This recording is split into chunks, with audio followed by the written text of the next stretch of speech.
اپنے بچوں کو بھی آگے بڑھائیں، خود بھی آگے بڑھیں، کیونکہ بغیر علم کے انسان کی زندگی میں ایک اندھیرا پن ہوتا ہے، اور علم جب آتا ہے تو انسان کے سامنے روشنی آتی ہے، اور روشنی میں ہر چیز نظر آتی ہے، اور جہالت میں ہر چیز تاریک نظر آتی ہے، تاریک میں کوئی چیز، اندھیری میں کوئی چیز نظر بھی نہیں آتی ہے۔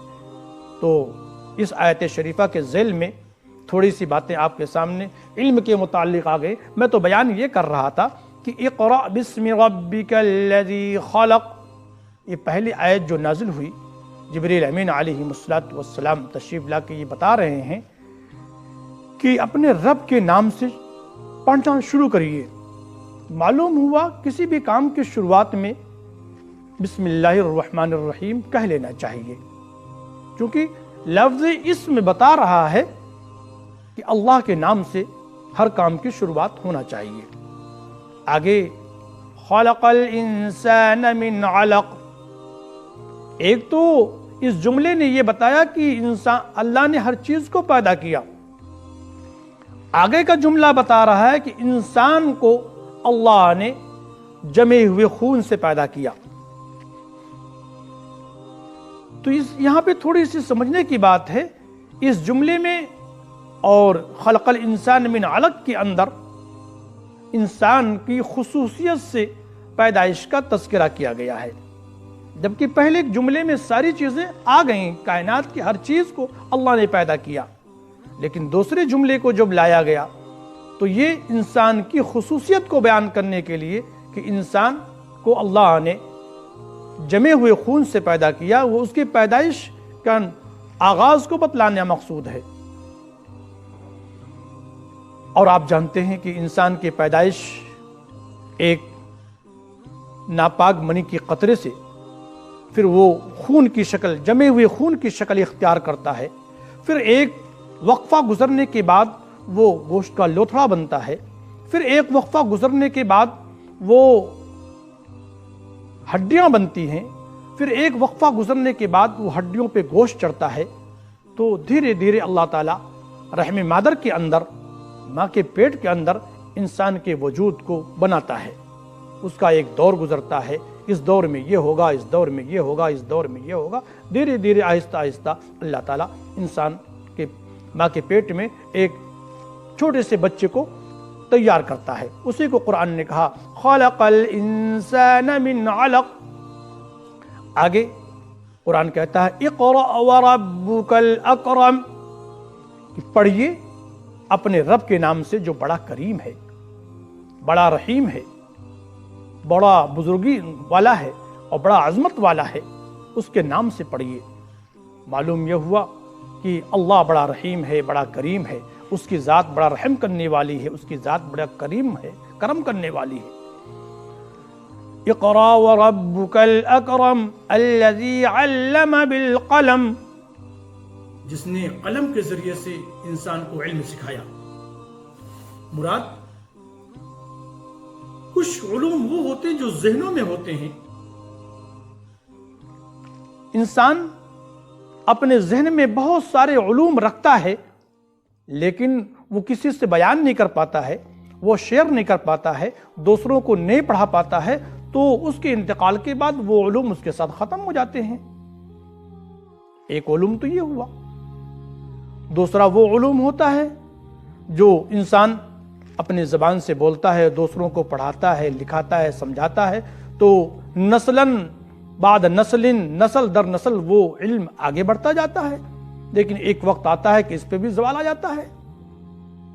لیکن یہاں جو قلم کے ذریعے سے علم سکھایا، مراد یہ ہے کہ اس کے علوم کو لکھنے اور کتابی شکل میں، قلم کے ذریعے سے تحریری شکل میں لانے کی جو صلاحیت بخشی اللہ تعالیٰ نے، یہ بہت بڑا اللہ کا کرم ہے، یہ بہت بڑا اس کی عطا ہے اور بہت بڑی نوازش ہے جو اللہ تعالیٰ اپنے بندوں کو قلم کے ذریعے سے علم سکھایا، اور قلم کے ذریعے سے تمام اسلامی کتابیں، قرآن، اسلامی کتابیں، صحابہ کی سیرت، نبیوں کی سیرت، حضور کی سیرت، اولیاء کرام کی سیرت، بزرگان دین کی سیرت اور خلفائے راشدین کی سیرت، صحابہ کی، تابعی کی سیرت، تبع تابعی کی سیرت، الغرض تمام لوگوں کی سیرت آج جو ہمارے سامنے منظر عام پر آئی ہے وہ قلم کے ذریعے سے آئی ہے.